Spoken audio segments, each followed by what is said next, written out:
11B o 11C. Kaya matag sentence man ko, nataga na siya o gitawag na ito designation. Now, verse 10, B and C. Ano wala may A? Kaya mo nang na-straighten up and said to her. Okay. These questions here seem needless. Ang pagkutanan ni Jesus sa babae, hindi na actually wala na kinahanglanan. But it has to be noted that there is no trace of irony or gloating. For these questions serve only to bring home to the woman the full reality of the fact that she no longer had to fear anything from those who had threatened her life.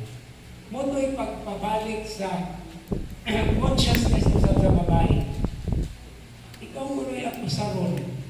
Di niya mga himutang. Nahandog pa dala na mga bato. So Jesus had to bring her back to her senses by asking the question, woman, where are they? Okay? Has no one condemned you? Kaya wala na matubang ng babae. In other words, di ba ko nga di ay siya? Maigo kung Jesus ay tinago sa babae na Jesus, no? Okay, anyway.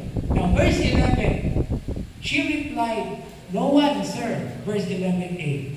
The answer of the woman was no more than an echo of his word.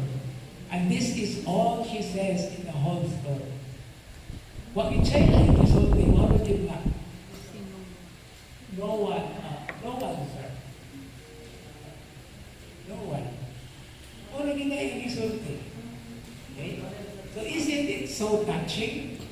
But no one is an echo of the Lord's words. So, mura lang siya kung dito, yung banda na ang tingog ni Jesus, no one. Isang mamili, makurang ka ng hinabuan, no? But she came back to her senses.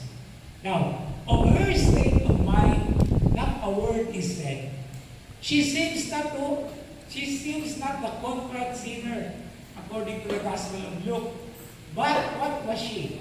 She is or was the object of God's seeking and freeing love in Jesus Christ, to whom St. Paul's words could be applied from Romans chapter 8, 33 and 34.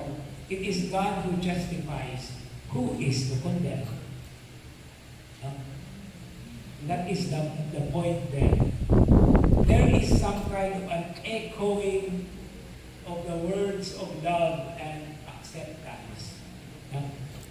Okay?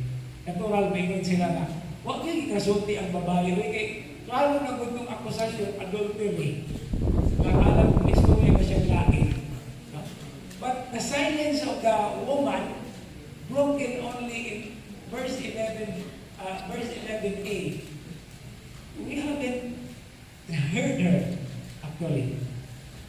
Now, verse 11b, Jesus' words of farewell. Because in Jesus, neither do I condemn you. Okay? This is a legal sentence, which is now his answer to the question posed at the beginning. Kung na iyang tubang dayon. But he let the issue fizzle out. Okay? But he is presenting himself as one who is not giving a legal opinion, but as one who has power to forgive sins, and is one to set free those oppressed. So, mo na ang impression, mo na ang kamatuuran ng ipadayang ni Jesus.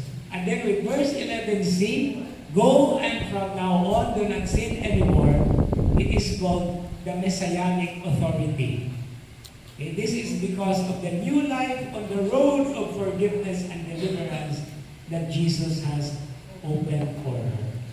Okay? Ang kabakuhan na mao'y sinugdanan ni Anthony Gayula na iyang ugmarong reflects our own journey of hope.